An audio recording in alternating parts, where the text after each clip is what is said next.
For so many years I have been like a ghost. I could hear and see everything, but it was as if I were not there.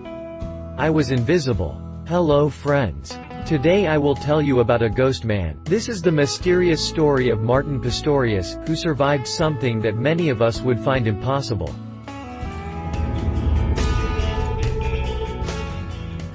Martin Pistorius was born in South Africa in 1975.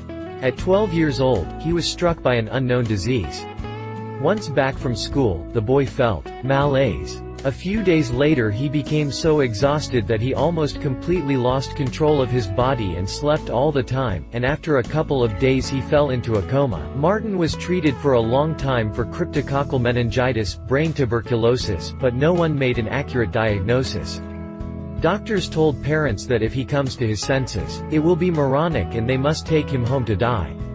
But he lived. For more than a decade, the boy spent at home. Everyone thought he had lost all connection with the outside world. However, Martin claims that he regained consciousness a couple of years after he became ill. Outwardly, I was completely immune.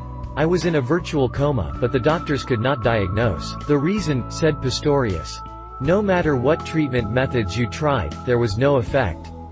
I was lost on Earth, and no one could save me.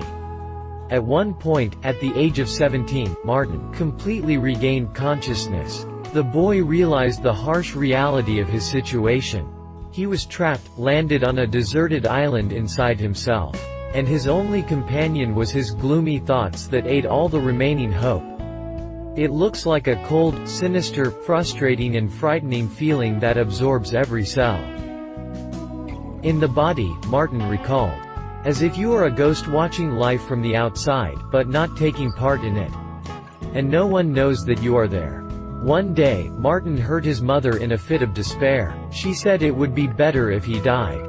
It was painful for him to hear this, but he understood. She blurted out because she considers herself a bad mother, cannot cope. The only one who believed in the boy to the very end was his father.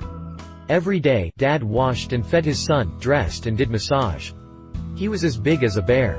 A man with a huge beard, like Santa Claus, but his hands were always gentle. Inside, I desperately shouted to him, "Dad, I'm here. Can't you see?" But he did not notice me. The only external manifestation was muscle twitching, one muscle on the elbow.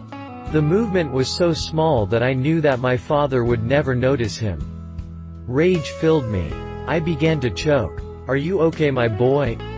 asked Dad, hearing my ragged breath, and raised his eyes. I could only watch, praying, so that my silent despair somehow became noticeable, Martin recalls. I constantly trained my brain, solving mental problems. Once, one of the honey workers nevertheless saw a spark of life in Martin's eyes. Gradually, he began to recover. Now he can talk using a computer that voices what he is typing. Having the opportunity to communicate, the man perked up. He was able to graduate from college and got a job at web company designer. In 2011, Martin Pistorius's book, The Diving Bell and the Butterfly, was published. Not so long ago, Pistorius fell in love with his girlfriend, sisters, Joanna, and married her. Now he is happily living a full life in the United Kingdom with his wife. "I'm happy with who I am," says Martin. Life can change so quickly. It is important to value what you have at that moment. I think we should take an example from such people. Not everyone could go through this and not break. Share this story with your friends, perhaps it will help one of them to perk up, tune into the best, or start living in a new way. After all, everything is in our hands. And see you soon.